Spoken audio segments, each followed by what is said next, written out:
மூன்றாம் பாகம். எனக்கு மாறுதல் எப்போது வரும்? சீரியா தேசத்தில் இருந்த படைத்தலைவன் பெயர் நாகமான். நாகமான் என்பதற்கு பிளசன்ட்னஸ், இன்பகரமானவன் என்றும், டிலைட், இன்பமூட்டுபவன் என்றும் பொருள்.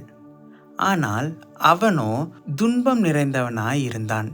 அவன் மனைவி இதனால் துக்கத்தோடே வாழ்ந்து வந்தாள். ஏனென்றால் அவன் ஒரு கொடிய குஷ்டரோகியாய் இருந்தான். எனக்கு மாறுதல் எப்போது வரும் என்று ஏங்கினவனாக காணப்பட்டான். தன் மாறுதலுக்காக நாகமான் ஆப்னா நதியை நம்பினான். ஆப்னா என்ற எபிரேய வார்த்தைக்கு ஸ்டோனி, கல் போல கடினமானது என்று பொருள்.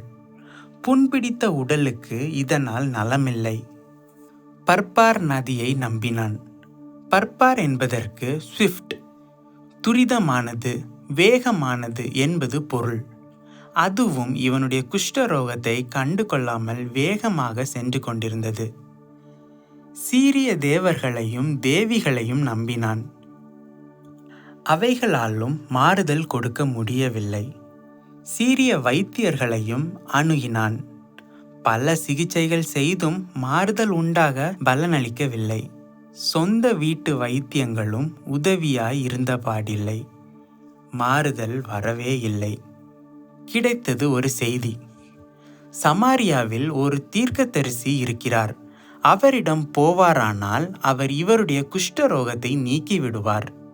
குஷ்டரோகம் எத்தனை விதங்கள்! தலையில் தோன்றுகின்ற குஷ்டம், உடலில் உண்டாகுகின்ற குஷ்டம், உறுப்புகளில் உண்டாகிற குஷ்டம், வீட்டு சுவரில் உண்டாகிற குஷ்டம், தோல் பொருள்களில் குஷ்டம், பாத்திரங்களில் குஷ்டம், அரிக்கிற குஷ்டம், படருகிற குஷ்டம், தானிய தவசங்களில் உண்டாகிற குஷ்டம். இவைகள் எல்லாம் மனிதனுடைய பாவத்துக்கு அடையாளம். இந்த குஷ்டரோகியான நாகமானுக்கு ஒரு அரசன் இருந்தான். சமாரியா என்பது டேமேர் என்பவனுடைய பெயரிலிருந்து வந்த பெயர். இதற்கு வாட்சிங், கார்டிங், கீப்பிங், காவல் காத்தல் என்பது பொருள். எல்லா பாவிகளுக்கும் ஒரு அரசன் உண்டு. அவன்தான் பிசாசு. அவன் புத்தி கெட்டவன். சீரிய அரசனாகிய நாகமானின் எஜமான். நாகமானை சமாரியாவில் உள்ள அரசனிடம் அனுப்பினான். இந்த அரசனுக்கோ குஷ்டரோகியை குணமாக்க வல்லவர் யார் என்பது தெரியவில்லை. பைத்தியம் பிடித்தவனைப் போல் ஆனான். பலர் தேவனுடைய நன்மைகளை பெற பல மனுஷரை தேடி போகிறார்கள். இன்னும் சிலர் பாவ மன்னிப்பை பெற தங்கள் மத போதகரிடம் போகிறார்கள். வேறு சிலர் பரிசுத்த ஆவியை பெறவும் தங்கள் மத கர்த்தாக்களை கேட்கிறார்கள். இவர்களால் ஒரு நன்மைகளும் உனக்கு தர முடியாது. இயேசுவே வழியும் சத்தியமும் ஜீவனுமாய் இருக்கிறார். அவராலே அல்லாமல் வேறு ஒருவராலும் இரட்சிப்பு இல்லை. அவரே வாசல். அவர் வழியாக பிரவேசித்தால் இரட்சிக்கப்படலாம். இயேசு கிறிஸ்துவை அறிவதே நித்திய ஜீவன். இஸ்ரவேல் நாட்டில் எலிசா தீர்க்கதரிசி இருந்தான். எலிசா என்ற வார்த்தைக்கு காட் இஸ் சால்வேஷன், தேவன் இரட்சிப்பாய் இருக்கிறார் என்பது பொருள். நாகமானை இஸ்ரவேல் அரசனிடம் இருந்து தன்னிடம் வரும்படி அழைத்தான்.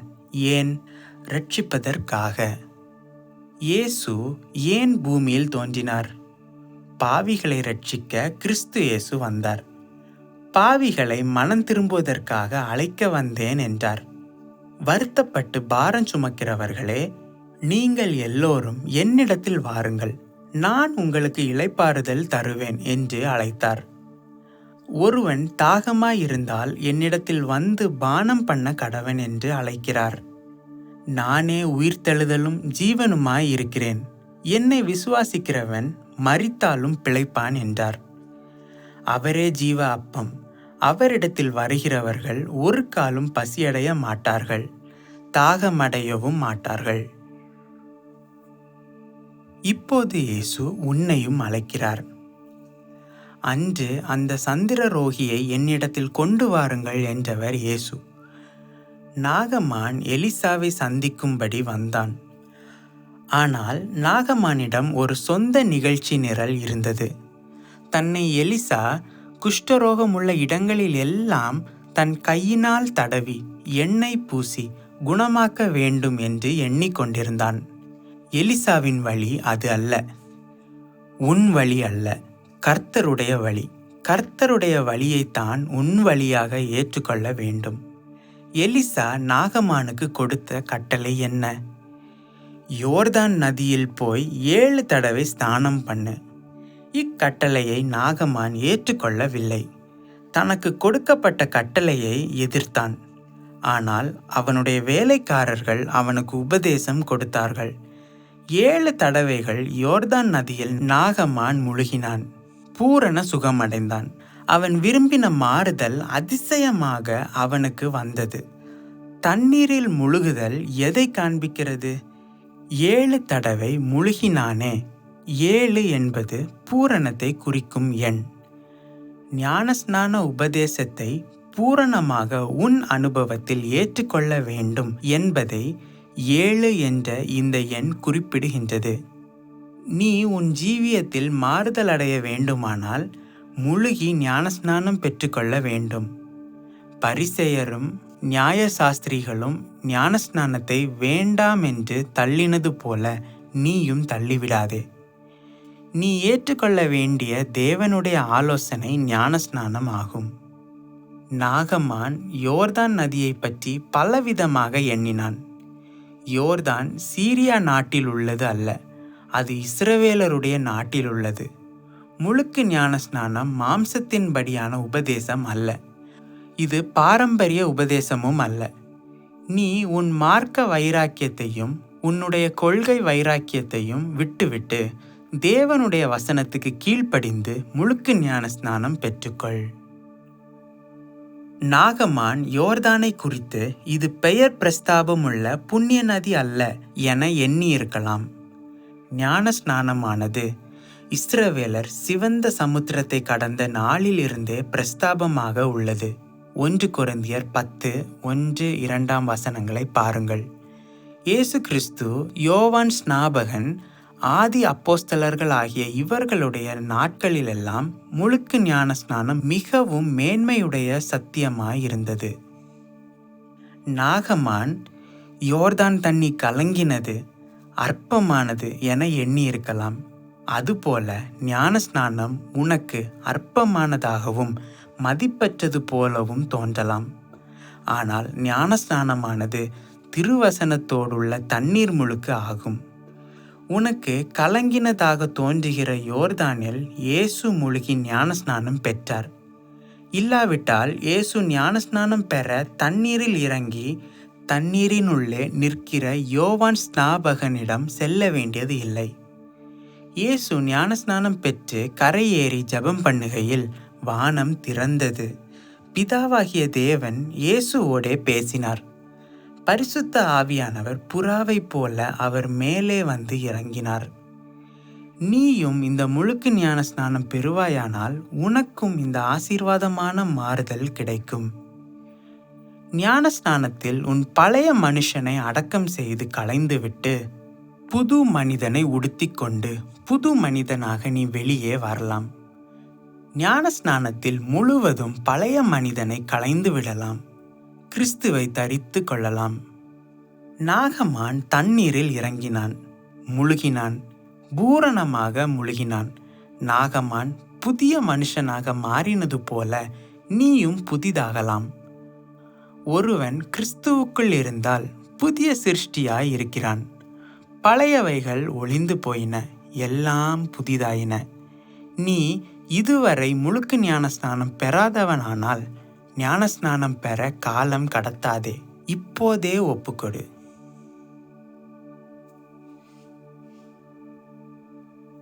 நான்காம் பாகம்.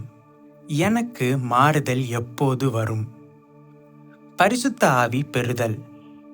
பென்யமீன் கோத்திரத்திலுள்ள கீஸ் என்பவனுடைய குமாரன் சவுல் காணாமற் போன தகப்பனுடைய கழுதைகளை தேடி சென்றான். கண்டுபிடிக்க முடியவில்லை. ஞான திருஷ்டிக்காரனாகிய சாமுவேலிடம் சென்றடைந்தான். தேவனுடைய வெளிப்பாடு சாமுவேலுக்கு இருந்தது.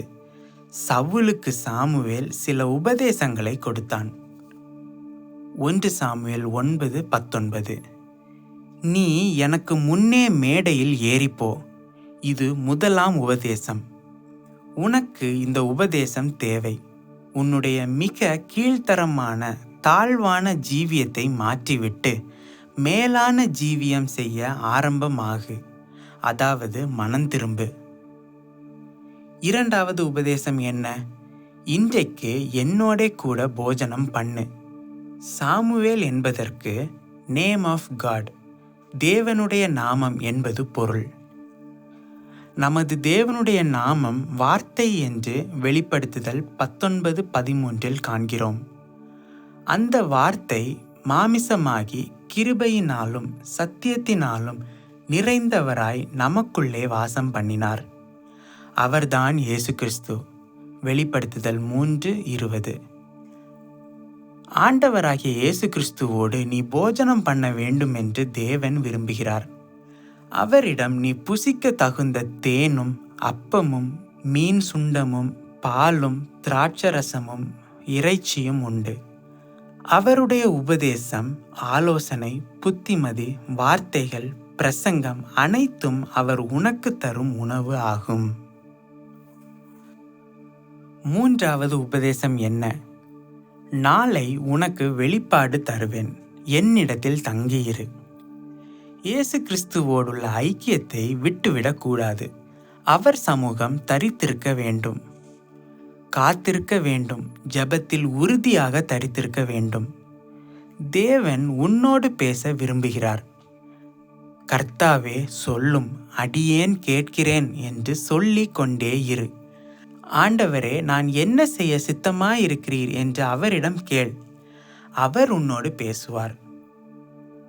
நான்காவது உபதேசம். ஒன்றை குறித்தும் கவலைப்பட வேண்டாம். கவலை தேவையற்றது. எப்பொருளுக்காகவும் கவலை கூடாது. சீஷர்களது தேவை இதுவே. இயேசுவும் இதையே உபதேசித்தார். உடை, உணவு, தங்குமிடம் தர தேவனால் கூடும். உன் கவலையால் ஒன்றும் சம்பவியாது. ஐந்தாவது உபதேசம். எல்லாருடைய அபேட்சையும் உன்னை தேடுகின்றது. பதில் நீதான் கொடுக்க வேண்டும். அபேட்சை என்ன? எங்களுக்கு ஒரு ராஜா வேண்டும் என்பதே அந்த மனு. இன்றைய உலகத்தின் தேவையும் இதுதான்.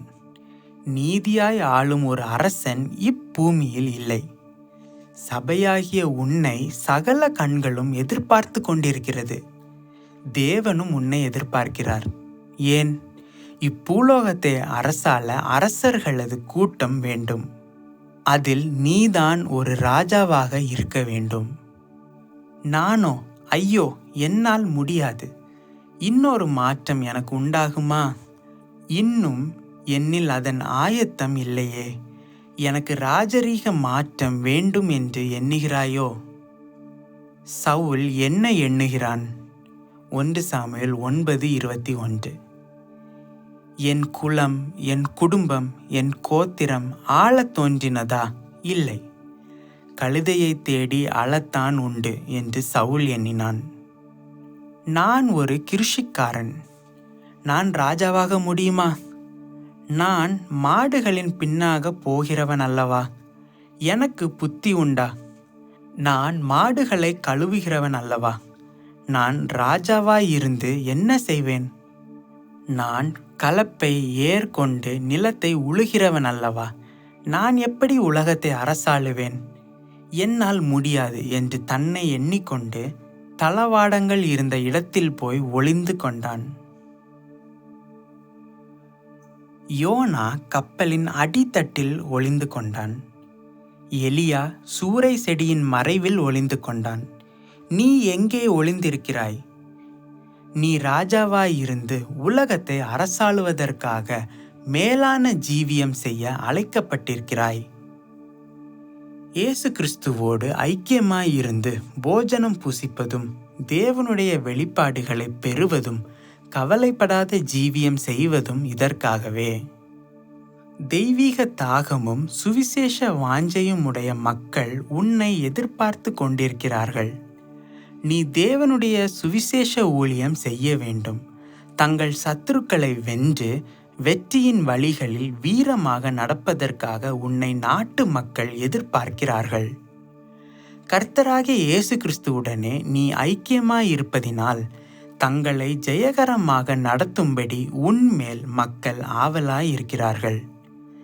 தங்கள் பசி பட்டினி வேளைகளிலும் வியாதி துக்கம் துன்பம் வேளைகளிலும் ஆறுதல் பெற உன்னை அன்புடன் நோக்கி கொண்டிருக்கிறார்கள்.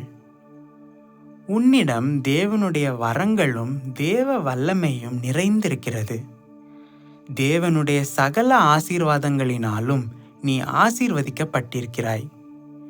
உன் ஆசீர்வாதங்களினால் ஜனங்கள் ஆசீர்வாதம் பெறுவார்கள். சவுல் ராஜாவாக பதவியேற்பதற்கு அவனுக்கு ஒரு மாறுதல் தேவையாயிருந்தது. அவன் வேறு மனுஷனாக மாற வேண்டியதாயிருந்தது. அதை சாமுவேல் சவுலிடம் கூறினான்.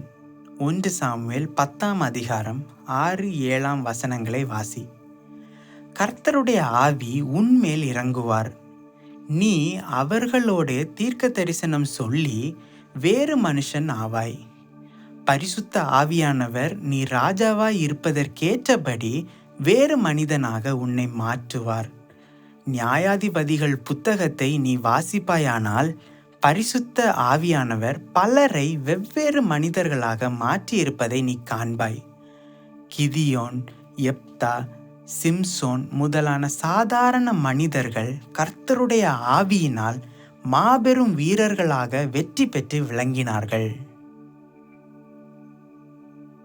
தேவனுடைய ஆவி சவுலின் மேல் இறங்கினபடியால் சவுல் தீர்க்கதரிசியாகவும் ராஜாவாகவும் மாறினான்.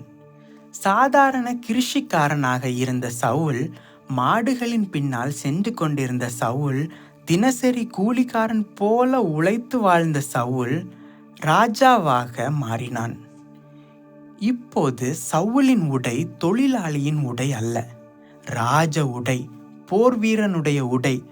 தலையில் சாதாரண தலைப்பாகை அல்ல, ராஜ கிரீடம். கையில் மாடுகளை அடிக்கும் பிரம்பு அல்ல, ராஜாவின் செங்கோல். காலில் செளியில் மிதிக்கும் செருப்பு அல்ல, ராஜாவின் ராஜரீக பாதரட்சை.